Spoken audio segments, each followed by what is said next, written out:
Hello, Widowhood. Our conversation today is with my girlfriend, Heather. She is my widow girlfriend because one thing this journey has taught me is if you make yourself available, you will connect with some amazing people going on this process with you together. So let's get into this conversation now with Heather. Many people talk about the ups and downs of married life, but no one really prepares you for life after your spouse passes away. Welcome to Widowhood Real Talk with Tina, a safe place for widows, widowers, and their friends and family to talk about love and loss. Find comfort as you listen to honest conversations between Tina and invited guests who've experienced the loss of their forever partner. Share their stories of love, grief, and healing. You are not alone in this journey. Join today's episode and discover a wealth of resources and learn how to connect with others who are traveling the same path. This is Widowhood Real Talk with Tina. Hello, Widowhood. Today is my girlfriend, Heather, and we're talking about dating, being a widow, Heather's journey, like how she became a widow. But I just want to talk about the obvious.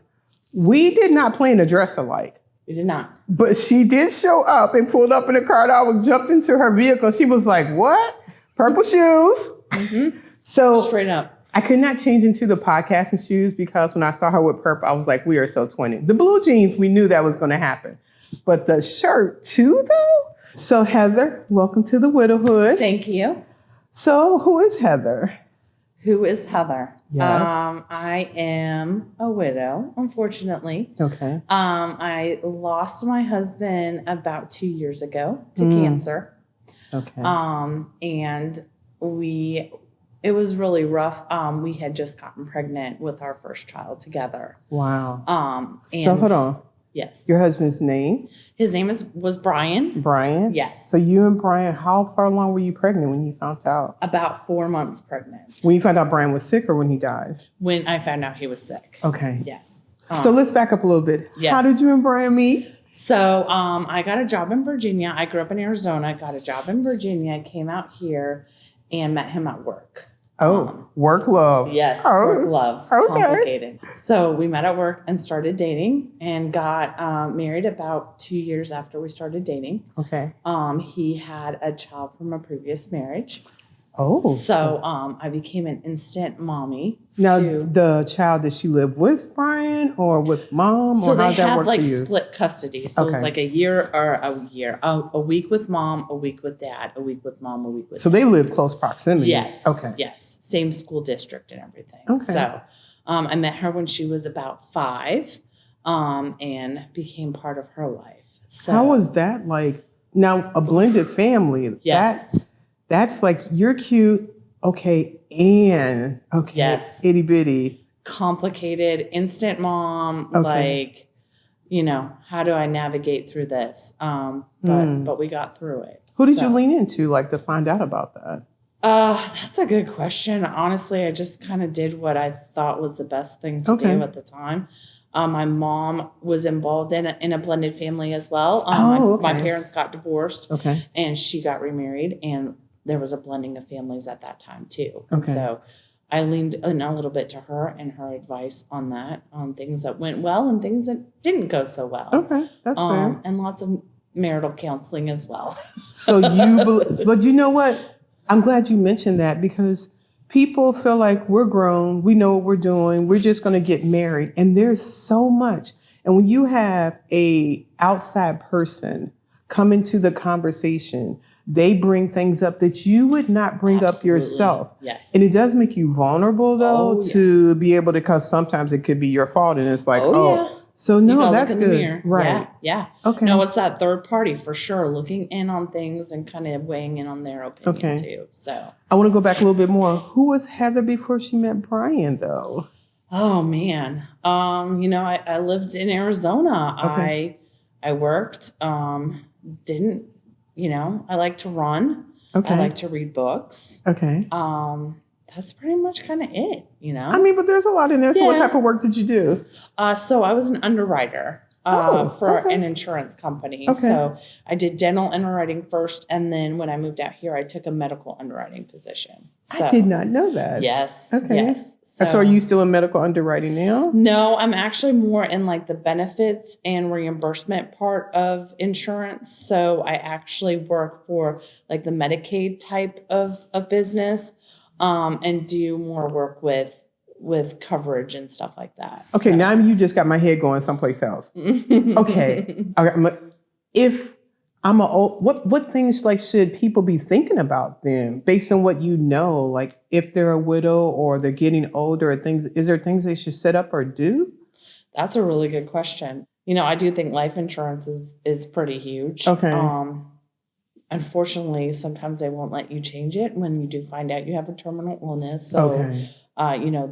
there's a little bit of a concern there. Okay. But I think, just covering yourself, having a will, that's something that unfortunately I couldn't find when Brian passed. So I had to make a lot of decisions on my own, based on what I think he would have wanted to happen. So yeah, I think just kind of getting your ducks in a row, which sounds really morbid. It is, but it's one of those things like when you do it, Yes. it's done. Yes. Okay, so back to Brian, how we got to be in this situation. Brian and Mark, they put us here, but we're not going to be shady about that. Yes. So how did you find out Brian was sick? So it was kind of random. He was on an antibiotic for sinus infection or something. Okay. And he wound up having some throw up with some blood in it and some blood in his stools. And at the time it was around COVID and he was drinking more than we usually were drinking. So I was like, I'm sure it's just because you're on an antibiotic and you're drinking. Okay. Like you're not supposed to mix the two. Okay, so do not do that. Correct. Do not do that. And so he said, no, I think I'm going to go to the ER. And he was always a little bit of a hypochondriac. So I was like, which is kind of better because I'm not kidding, but some guys you got to like drag them to the hospital. True. So there's some benefit to that. This is true. But it was like he was always sick with something. Okay. So I'm like, is this in your head or is this an actual illness? Okay. So I said, okay, if that's what makes you feel better, go ahead and go. So he goes and they wound up scheduling an endoscopy. They wanted to look down in his esophagus. Okay. And so he goes and has the endoscopy done and they find a tumor between the esophagus where it like attaches to the stomach. Okay. And so they took a biopsy of it. And of course, doc is like, I doubt there's anything going on. We're just precautionary, blah, blah, blah. In a couple weeks, we'll have results. And we're like, okay. So we didn't think much of it. And we both worked from home at the time because it was COVID. And he gets a phone call from the doc saying, hey, I need you to come in for the results. And this is like sooner than the time that they... Correct. Okay. And so we both knew... Something was up because I'm like, they calling way too quick. Yeah, this is not good news. And why isn't he telling you over the phone? Why do you have to come into the office? He went in. I didn't go with him. I had meetings that day. So unfortunately, he was by himself. But yeah, they found out it was cancer. And the doctor told him? Yes. The doctor told him. We didn't know what stage at the time. It was just told that it was cancerous. And so then we started like the next steps of, okay, well, what does treatment look like? Oh, no. How did Brian share that with you? I remember him calling me on the phone. Okay. And I remember he was very even keeled. So like, and that's different than his normal temperament. No, he's always even keeled. Oh, okay. And so he was very even keeled with this as well. Like, hey, they said it's cancerous. I'm really not worried about it. We'll fight it. We'll get through it. So he's calling you on the way home and telling, yes. Oh, and what are you thinking as he? Oh, my heart just. Oh, you're not over there even yeah. killed. You're like, oh, okay. No, my stomach hurts. My heart drops. And I'm like, oh my gosh, are you serious? And just kind of panic mode. But he's like, it's all right. We'll get through it. Everything's going to be fine. So our first line of attack we thought was going to be surgery. So a lot of times what they will do is remove the esophagus and they'll use some of your intestines to lengthen up and create a new esophagus. Wow. And so we thought if it was localized, we would remove the tumor in the esophagus and use some of his intestines to create a new esophagus. It's like an 8-hour procedure. It sounds like it would be intense. It is very intense. We met with the surgeon about it. And, I think it required a feeding tube of some sort for It up would to think 6 like your months. assessment needs to heal and how Yes. that's going to recover. Yes, afterwards. And so initially that's what we thought our plan was. And it was pretty, Seemed pretty straightforward. correct, slam dunk. We're going to have the surgery done. It's going to be 8 hours. You're going to be on a feeding tube for a few months. We'll slowly transition you back to regular food. And, You're thinking about being nurse mode, what I need correct, to do. we'll be all right. And then he went and had the PET scan done. I think it was a timing thing of everything. I think that's why we saw the surgeon prior to the PET scan. It was just a timing off issue. And can you explain what a PET scan is? So basically it kind of scans the entire body for any other cancer or any other things that may light up. I think they give you some sort of a dye, sugary type dye that attaches to the different areas and will light up on the PET scan. Okay. And so he had the PET scan done, and unfortunately we found out it was not stage 1 or just located in the esophagus. It had gone to his lymph nodes and it had gone to his liver. That was devastating. And I just want to explain, unfortunately. So you hear people talk about stage cancer. It's not stages so much, but it's once it becomes in different locations of your body, Yes. expands the stages and how that's looked. So stage 1 is one location. Right. Someplace like the lymph nodes where the body is moving fluids throughout Constantly. and then being able to spread throughout the body. Next style starts increasing the stages. So Brian's Yes. at stage 4 Correct. and Yeah. probably a little bit beyond that because Yes. of where it's located. Yes. So now the surgery is not an option. No. And we were actually talking to like a radiologist Okay. who told us about the PET scan and the results. So initially the plan was to, I guess they zap kind of the tumor. They're trying to reduce Correct, to make right, it smaller. And right. then we were going to do that 8 to hour remove surgery. it. Yes. And so we had met with the radiologist to talk about zapping the tumor. Okay. And she tells us, actually, it's stage 4. We can't do this anymore. And we're just besides ourselves. Yeah. I remember walking in the parking lot and just sobbing, looking at him, going, what are we going to do? And him always, even keeled, just, babe, we're going to get through it. And I'm like, I know what stage 4 means. And the likelihood of, life after stage 4 is pretty minimal. And quality of life. correct. And so, I tried to remain hopeful because he was hopeful, and I'm not going to tear him down if he's, if he's willing to fight this. And so at that point, our only option became chemo. So we started rigorous chemo, and that's just debilitating.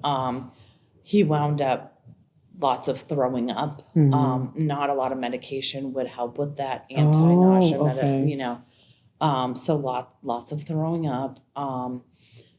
Had a hard time eating. Nothing tasted good anymore. They get kind of metallic taste to their Yes, I've tongues. heard that. And so nothing tasted right anymore. And this was a man who was a foodie, man. He loved to eat. And to see that was just heartbreaking. And to worry about him not getting enough nutrition and To be able to fight. correct. I wanted him to be strong enough to continue the chemo, to continue to fight this. As it progressed, he did do so we did chemo, I want to say for a few months. I don't remember exactly how long. And then it still kept spreading. And so at that point, we decided to connect with Johns Hopkins up in Maryland and do like an immunotherapy, which was a pill, to try a different option or to add on top of that. That made him extremely sick. And so we had to stop that rather quickly after starting it.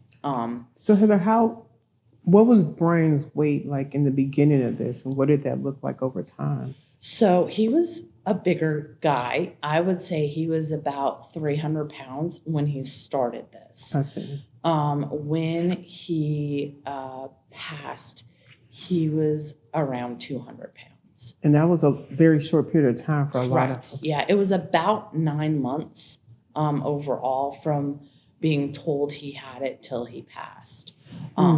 So, and they had told us like about 1.5 to 2 years.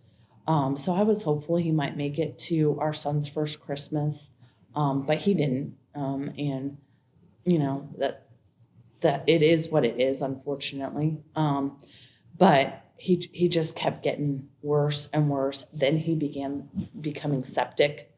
His immune system had been so compromised that he was just, every little infection, every little thing was just making him extremely sick, and he was in and out of the hospital. Starting in like June, I had him in there probably like 2 or 3 different times. A lot of his numbers were off. He was a little incoherent, just not eating and all of that. Now, mind you, at this point, so we had Nate in April, and this was around June. Brian did pass in August. So Nate was about 4 months old when his dad passed. So just to give you an idea, I'm breastfeeding. I'm trying to take care of a brand new baby and also be the caregiver to my husband, who was very, very sick. And still working? I did go back to work after 3 months of trying to have some normalcy and probably economically just needing all of that. Yes. And the insurance, somebody has to be, wow. Now, thank goodness my mother was able to come and stay with us for a few years. She actually came right before Nate was born, and she stayed for a few years. She just left this past year. She's retired. She lives in Arizona, but she was able to come out and stay with us. Oh my goodness, a complete lifesaver, especially with Brian in the hospital. I could leave my son home with her and not worry at all about that. I would just get texts or phone calls saying they needed more breast milk. So pump. Correct. I nursed both of our children, and I remember there was a part that was like, I can go away because they're not tethered to me. They was like, I got to make the milk. I remember putting it in freezers, having it in coolers, everything. Oh, yeah, everywhere you go. And somebody didn't want to, I was like, that is golden. You do not waste that. Like, you put that back in the freezer. Absolutely. Yes. The amount of work and effort that goes into that. Mm-hmm. Yes. Yes, totally. So, thank goodness we had her. Right. But he just kind of went downhill. We did wind up doing a feeding tube. To try to get him the nutrients he needed and keep them in his system. We did it directly into the stomach. And that posed a whole nother slew of issues. I think we really thought that was going to be the fix, that was going to get him stronger again. He was going to get the nutrients back in his body to be able to start chemo again. And unfortunately, that just created a whole because now he's more exposed to different elements and with being septic, and now it just compounds the vulnerability. Yes.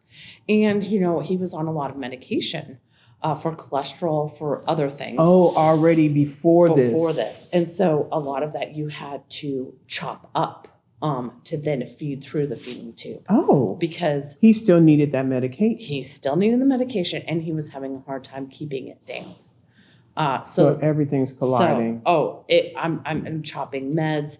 I'm putting it in a syringe and feeding it through the tube.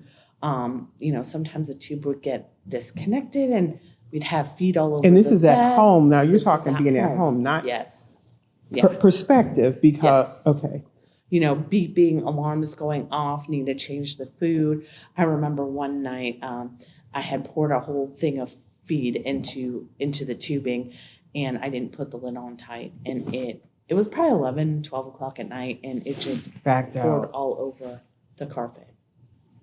And I just stood there and just sobbed because it was like, well, now I got to clean all this up. And there's nobody at midnight doing that. No. And I got to get you more feed. And, he feels horrible because he really feels like he's a burden.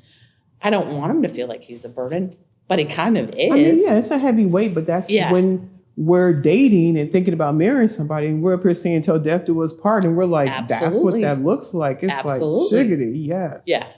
And it's not easy, but we're committed. Right. It was, we committed to this. So, it was tough. It's hard. It was tough. So just in and out of the hospital, kept getting septic. We did quite a few different antibiotics.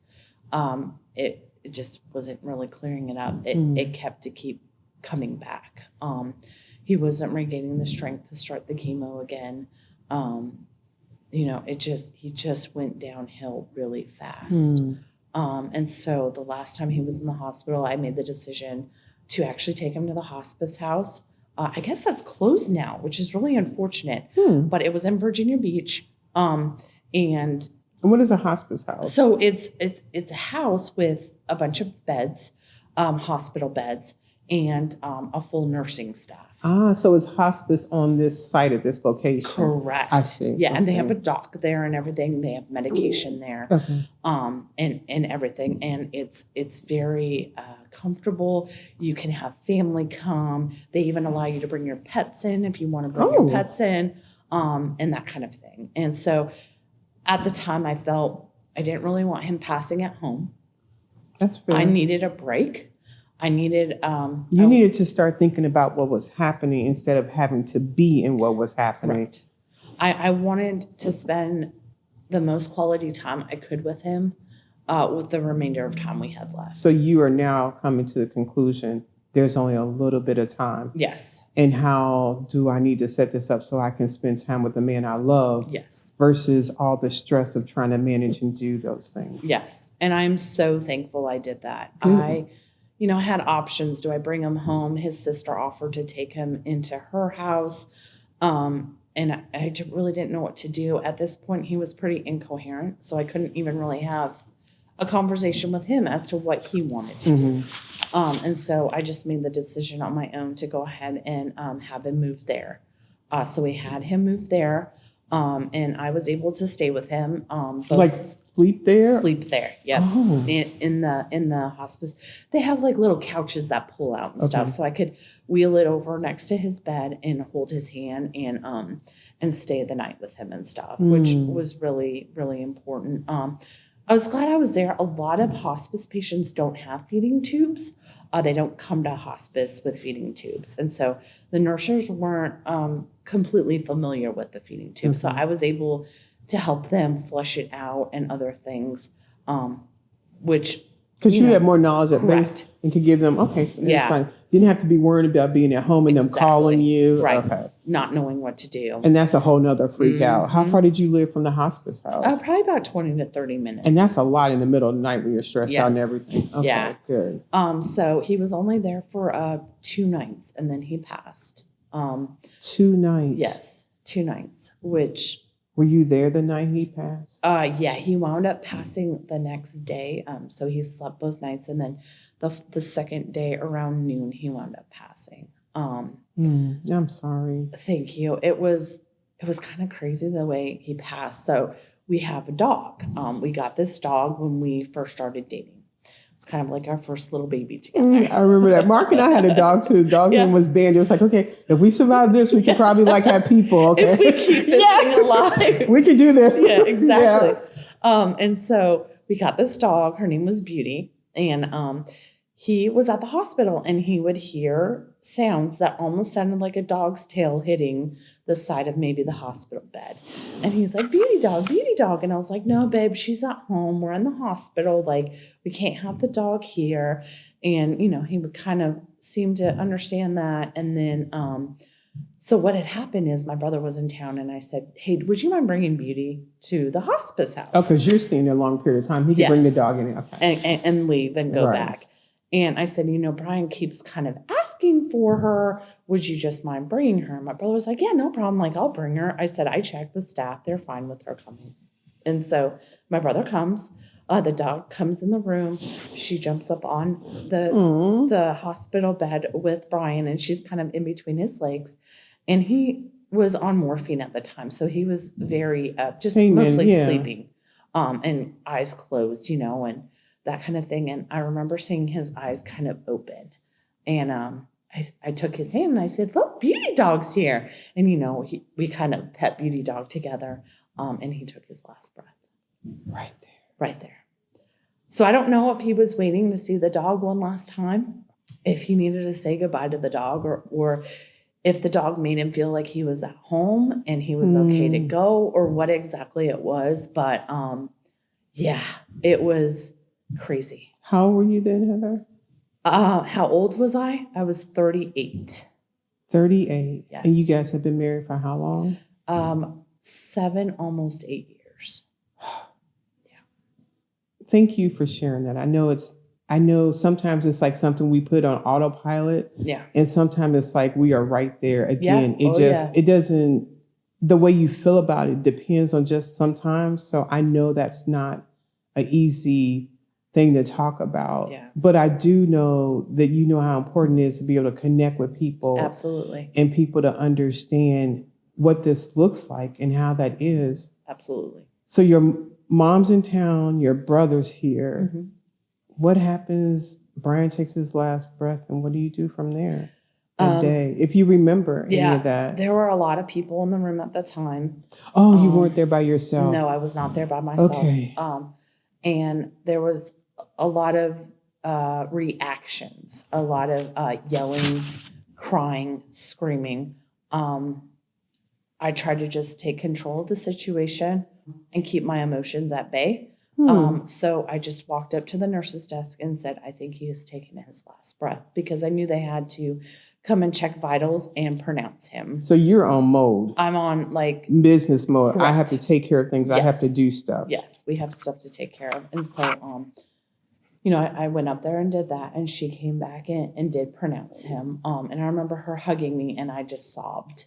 Finally, a little this bit of nurse that I talent. barely knew. I just. But isn't it just interesting let how it go. sometimes with total strangers you Yes. can do that more Yes. than with someone you know? Absolutely. I don't That's know. a whole thing in itself. It really is. And I don't know if you have this persona of you need to be the strong one, or what it is with those people you love and care about versus a stranger when you know you don't have to be the strong one. Right. And you can just let yourself be. So I remember just kind of sobbing. And then I remember being told we had 4 hours until the morgue would come and take the body. Did you return back to business mode after that? Pretty much. Okay. Back to what I need to pay attention to. Yeah, it was kind of like informing all of his family, his nieces and nephews, if they wanted to come and see him hold his hand or whatever before the body was taken. I didn't know how everybody felt about that. I didn't know if they all wanted one last kind of moment with him and his body, or if they were fine just being told that he had passed. So we kept him there for 4 hours. It was one of the most peaceful times of my life. I remember just sitting in the room, just him and I, and it sounds morbid, but just the peace. It doesn't sound morbid. What it sounds like, we're not educated on what it's like to deal with. This is a man you have spent every second, every moment. You have created life together. We have this stuff we watch on TV about what it is. This is you saying goodbye to the man you have loved. It's not morbid. It's like, this is coming to terms with reality. Yeah. Yes. It was super special.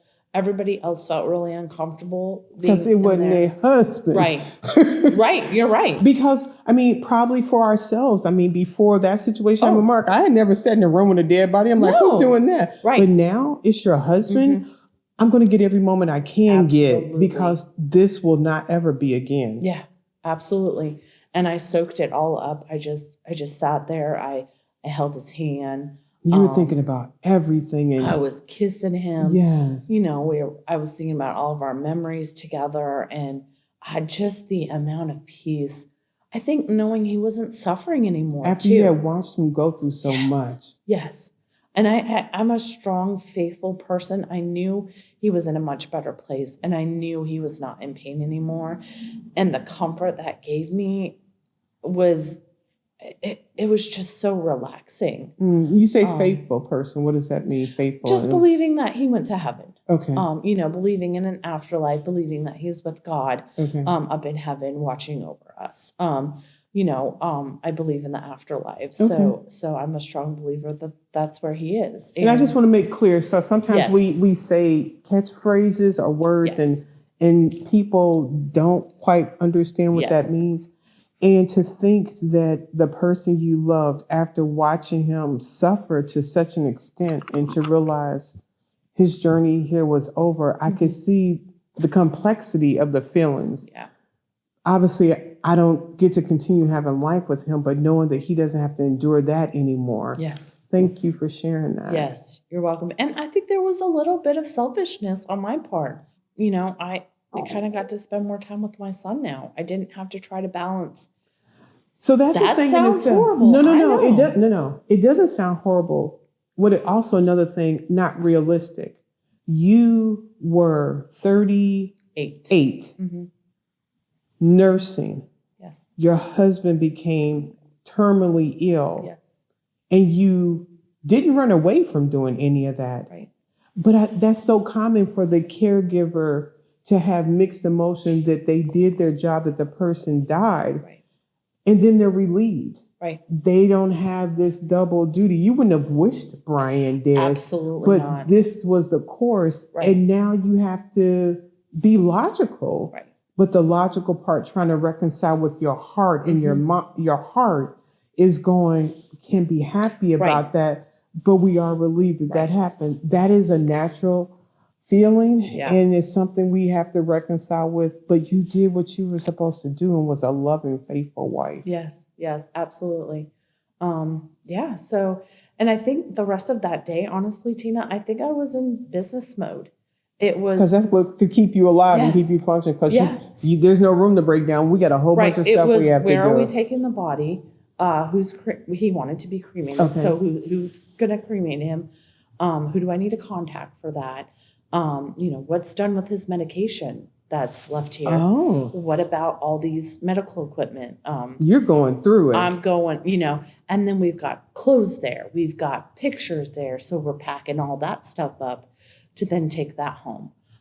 So it was just kind of in, I think, wanting others to be able to say goodbye if they wanted to. And then I think, okay, what are the next steps that we have to take care of at this point? Now, Brian was cremated. Did you have a service for him before the cremation, or how did that go? So we did a service, but it was after he was cremated. Okay, so more of a memorial. Correct. Memorial, that's the word. Yes, yes.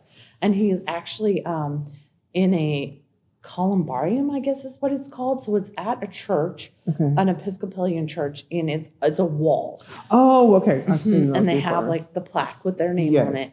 And then within the wall is like a box. Okay. And it has his ashes in it. And so we did do like a ceremony and then move his ashes, walk everybody over and put his ashes in there. And I really like having that space. Since he's passed, we've gone and celebrated his birthday there. They so you've taken your son there. Yes, and they have like a bench and stuff. It's outside. So we'll bring cupcakes and we'll sing Daddy Happy Birthday. And just other times we still attend that church occasionally. It's about a 30-minute drive from our house, so it's a little far. But I try to go maybe once a month, and we always go and say hi to Daddy and we say goodbye to Daddy. And Nate has learned to touch the plaque and wave goodbye and stuff like that. So I don't know exactly what Nate understands. He's 2. So I don't know what he understands. I just want, I always talk about Daddy. We talk about Daddy being up in heaven watching over us. There's lots of pictures in our house of Daddy. I just, really want... to keep Brian's memory alive for Nate and what that looks like. Yeah, absolutely. So how, 38... your husband dies, you've had this young child. How do you learn to cope or manage with this? Lots of therapy. Okay, how did you find a therapist? What was that like? I actually started a therapist before he passed, when he was terminally ill. Smart. Okay, you were about that business mode. Yes. That's why we are friends. Exactly. Yes. Okay. And so I had started speaking with her prior to him passing, just with juggling all the things I was juggling. I needed a guide to get through all of that. Exactly. You needed someplace to explode, a safe space. Yes. And so that was super helpful. Okay, so I'm going to a little bit here. Had you had a therapist before? Yes. Okay. So this wasn't a new concept. No, I'm a huge proponent of therapy. My parents got divorced when I was 14, and we did therapy then as children. And I think that helped tremendously. And then Brian and I did the marital counseling as well. Yes. That was super huge for us. And, I've just had success with therapists. I'm a huge proponent. I like to talk about things. And so it really helps me to talk to somebody like that. So she was with me for about a year. And then she wound up going and pursuing her education further. So I actually had to find a new therapist in the middle around the 1 year anniversary of him passing, which was tough because there's so much you've invested with somebody, especially going through your husband being sick and going through your husband passing, that you have to then reopen and rehash. We got to bring you up to speed on all this. Exactly. Yeah. And so that was really tough, but I do still see her to this day, the new therapist, and she's been phenomenal. I did do a lot of grief groups. There's something called Grief Share. I don't know if you're familiar with that. It's on a go ahead and talk about it. It's very faith-based, which for some people, if they have anger towards God, maybe because they lost their loved one, or maybe don't have a really strong religious background, it could be overwhelming to them. I, have a decent faith, and I wasn't really upset with God. I mean, it was just a terminal illness. It wasn't, I don't know, it wasn't really accidental, I guess you could say. Right. So it was good. It was like a 13 or 14 week course. They have a great workbook that you kind of work through weekly, which was nice. So I was involved in that. I did another widow group with you. Talk about that. Yes. That's how we met. Yes, that's how we met, through a widow group with Miss Rosa. And it was online. It was online. Because we were still dealing with COVID. Yes. And we were Zoom calling in. And it was wonderful. Now the Grief Share, was that run by someone that had lost a loved one? Yes. Who did they? I think it was their sister as well as their mother, if I remember correctly. So the support group you did with Rosa was the first time engaging with other widows. Yes. Okay. Yes. How did that differ as far as? It's vastly different. Okay. Grief is based really on the relationship you have with that person that's gone. Right. And so the relationship, like you talked about, between a husband and wife is vastly different than the relationship between maybe a brother and a sister, right, or a daughter and a mother. And so you're grieving differently. Yes. And I'm glad you mentioned that, because sometimes people say, well, this is more complicated than that. It all sucks. Yeah. Not one's worse than the other. But that's like, people say, well, I cannot imagine losing a child. I cannot imagine losing a sibling. Yes. Losing someone that you love is hard. Yes. The dynamics of that. There were people in that group, some were separated, some weren't in good marriages, but it still was hard. Yes. The disconnecting of your life from this person that you love. So that's what I wanted to bring out. Yeah. The Grief Share is a lot of different people with different griefs. You then were able to connect with people in very similar situations. So that connection was different. Yes. Okay. And just navigating finances, navigating, just all the things that you do when you have a spouse. Like, something goes wrong in the house, I'm not fixing that. No, he probably knows how to fix it, right, or who to call better than I do. Exactly. And now he's not there, and I have to try and figure this out and pick up the pieces and, budget and bills and just all the every things. dang on thing. Exactly, that go with. And being a young new mom. Yes. Okay. And like you said, unwinding, you were twisted, and unwinding that too, you know, and gaining the strength on your own to try to figure that stuff out on your own. I remember like the vacuum cleaner not working, and I just broke down and just wanted him there to help me fix it. And this isn't fair. Why do I have to sit here and try and fix this? And I have a baby I need to try and take care of. I don't have time to fix this. And I don't have time to watch these YouTube videos. And he should be here to help me. And this isn't fair. And, all those things. But the more you do them, the stronger you get. That right there is the part. Yes. Because it's so painful. Yes. But you know what? You're going to have the pain and experience it anyway. Yes. At least to me and other people I've found, being connected to other people that have had similar experience with a widow, or whether you're watching a video in a support group, it does help. Yes. It has a way of dealing with the healing and the connectivity. Yeah. Yeah. It does. And you get stronger and you realize, okay, that wasn't that bad. I figured it out. I figured out how to fix the And that's the victory. That's and like, it's like, sweet, I can do it. Right. You know, I miss him dearly. I really wish he was here. I don't like doing this is not the version of life we ordered, but this is the version of life we're learning to live in. Exactly. And we're getting stronger every Yes. single day because of it. Yes. So, you know, all of those things. So. Wow. So about getting stronger, have you found out something about Heather that you didn't know about her before? Or how is Heather different than the girl that Brian met? I feel like I'm way different. I think I'm much more patient now. There's something about someone you love dies. It's like the things that would really get you upset. It's like they are so, I can relate to that. I'm just more patient, and I have more, I think, love to give. I don't know if that sounds crazy, but I think in my younger years, I think I would get overwhelmed by things very easily and kind of let that get the better of me. Perspective. Correct. And, you know, lash out or get angry or, you know, just get angry about things that really, in the end, don't matter. That right there, it really baselines what's important and what's not. Yes. Yes, it does. And so who I was then is definitely not who I am now. You know, work's not that important to me, Tina. Girl, you have said a whole mouthful. Before, I remember I would work late. I'm like, it's time.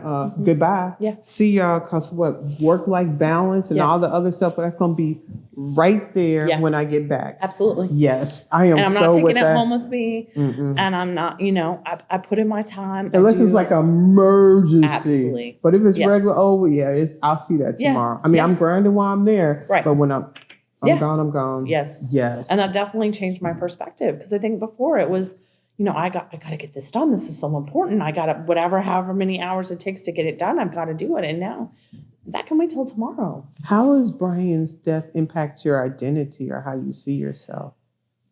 It really tore me down initially. Okay. I think my body had changed so much in having a child. I didn't find myself attractive anymore. I didn't have that spouse telling me I was attractive. It was very devastating for me. You know, and just, what am I doing with my life? You know, we knew what we wanted. We had this plan, what we were doing. Yes, we knew what life looked like in 5 years. And we had a yellow brick road we were following. And that yellow brick road literally shattered. And I'm trying to put those bricks back together and navigate what this road looks like. And it was tough. Yes. My self-esteem took a huge hit. My mental health took a huge hit. I didn't know who I was. I didn't know what Heather wanted. I was so wrapped up in being a caregiver and being a new mom that it was like, well, what do I even like to do? So how did you start finding out who Heather was? You know, it helped getting Nate into daycare. It gave me time to figure out what yourself, I like. space. Yes, space to myself to work through things. I began working out again, which is huge for me. That helps my mental health. I am right there with that. Oh, yes, me too. It's like, yes. Whether I'm pounding, throwing some weights or walking, just it's like or running, or just, these knees ain't running out. Let me go for that, but no. Yeah. The ankles are not liking me lately, but it just, you know, just finding that, and it really increased my confidence as well. Okay. I think finding other widows helped too. Finding a support system that I could message or reach out to or meet up with was huge. I did find a lot of mom friends that have kids right around the same age as my son. Many of my friends have older kids. And so I found a great core group of women who we get together at least once a month with all of our little ones. Okay. And we have a running text message every single day. Like, Nate had a breakdown for 25 minutes today about this. Have y'all experienced anything like that? Because we're all in our 30s and we all had our first kid in our 30s. Okay. They're all boys. Oh. And we are just navigating this new motherhood and knowing that you're not in it alone and knowing that what you're experiencing is similar to what other moms are experiencing. A lot of them have husbands that work in different states. One is like... So they're domestically kind of doing this independently. Yes. Okay. And so they know what it feels like to be a single mom, if you will. Right. Not that they No, I get it geographically. Yes. But it's easy to connect with them because they're not going home this little adulting family. You're over here with you and Nate feeling like, all that. That makes they sense. understand what it's like. So you can kind of vent for some of those same things. Yes. I mean, Heather, I hate when people say this. I'm going to tell you. I hate when people say, you're so strong, Tina. I'm going, oh, no, because we just had a mental breakdown like 2 hours ago. Yeah. But there's your ability to regain or recapture your life after so much. Would you have ever thought this was in you? Absolutely not. Absolutely not. And even looking back on it now, I don't know how I did it. Like, who was that person? How did she do that? I really don't. Like, I look back and I remember things that I had to do and had to be done. And I'm like, how did I do that? How did I manage all of that? It sounds like you did what needed to be done at that moment. Mm-hmm. You weren't thinking at the full, it's like, how do we get through this? How do we get... One day at a time. Yes. That's all I could do. I couldn't look any farther than that. And So what has prevented you from just, I'm going to say this, grief is always going to be in existence somewhere or another in our life. You don't get over grief. It changes. But what do you feel like for you that has allowed you to get outside of that perpetual sadness and the heavy part of grief to be in a place of living? Really, I think it's my son. Oh. To be completely transparent with you. Okay. I think life would have been much different if I didn't have him. A reason to. Correct. Because I think when you're breastfeeding and you have a baby, you can't lay in bed all day and be depressed. You can't. He needs you. He needs you to change his diaper. He needs you to feed him. You have to show up for him. He doesn't care what you look like, but you have to be there or if you bathe. Right. He don't care about that. Right. But you have to be there. You there. have to move. You have to engage life. You have to do stuff. And so I needed to be there for him. He already lost his father. I was not going to allow him to lose his mother as well. So I showed up for him every single day. Wow. And he pushed me to move forward because I didn't get to wallow. I didn't get to spend days in bed. I had to get up and I had to go take care of him. Wow. And be there for him. So, it's really been a blessing that I have him. I do think that's where I got a lot of my strength from too. Okay. I really don't know. I would have done as well if I didn't have him. But what I also hear you saying is find some reason to give you a purpose. Yes. If you don't get to have a Nate. Correct. To find something that's going to draw you outside of yourself. Yes. Draw you out of the bed. Draw you into living. Yes. And what that looks like. And I know we're having a 2-part conversation. I'm not going to get into part 2 right now. Okay. If you could look back at any point in your life at younger Heather, what would you tell her? And about what age would she be? Oh, man. You see that coming, did you? Girl. I'm going to drink my water. I know, right? Oh, man. I think I'd probably tell her, probably in her early 20s. And I'd probably tell her, you're a lot stronger than you'll ever know. I think I struggled a lot in my 20s with identity. Okay. Who am I? What is the purpose of my life? And self-esteem issues too. And I think just looking back, being able to see what I have gone through, and come out okay, and just tell her that she can do amazing things, no matter what's thrown at her. I think that's probably what I would tell her. That's cool. So, what gives you hope these days? Oh man, I think my son, he gives me hope. Nate's a superhero. He don't even know it. I am telling you, that little boy, oh my goodness. Yes. Okay. Yeah, he gives me hope. So 2 more things. If a young widow is watching this, what is some advice that you would want to give her? Try to find your people. Give it right. Yeah. Try to find people that support you. And I'm a strong believer in reaching out to widow groups. There's a lot more resources out there than we think there are.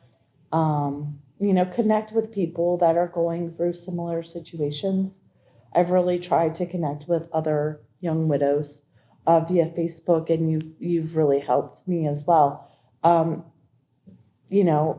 you don't feel so alone in all of this. And they give good advice as far as how to keep their father's memory alive, and other things that you navigate as you raise this child on your own. So I think just building a support system is huge. Okay. Yeah. We talked about a lot. Not a question from me. Anything wrapping up or advice or things you want to share or do or to give? No, not that I could think of. Okay. I think when we go through something like this, I think it's really helpful to be transparent and open about it to other people. You would be surprised how many people are struggling with something similar. And by you being vulnerable, it allows them to be vulnerable and you both to work through things. So I think that would be some of the advice I would give, is to put yourself out there. It's uncomfortable. Having to talk about it all over again. Yes. and rehash it. But you never know who you can touch. So Thank yes, you. absolutely, lady. Yeah. Oh. All right. Hello, Widowhood. Thank you for being part of this conversation. I am sorry for the person that you have lost that drove you to this conversation, but I'm glad that you found us. This conversation with Heather, oh my gosh, my girl is out here. I did not know how resilient she was. I came pretty short from telling her she was strong because nobody that's a widow likes hearing that. But her ability to make intentional decisions, and her little guy, Nate, just brought her out of this. So I encourage you to find your people. Connect with Widowhood. Find us on Facebook. Be a part of our small group. We have a virtual meetup once a month. We have a book club. And we have a conference coming in October. Email us. Be on the opportunity to share your journey, because the more that you have community, I think it makes it just a little bit easier as you define your new life. Talk to you soon. Thank you for spending another episode with Widowhood Real Talk. If you found the contents of today helpful, share the episode to anyone you know who may need it. Subscribe to the show and tune into Widowhood Real Talk each week. Then visit widowhood-realtalkwithtina.org to join the community and access additional resources. Remember, you are not alone in this journey.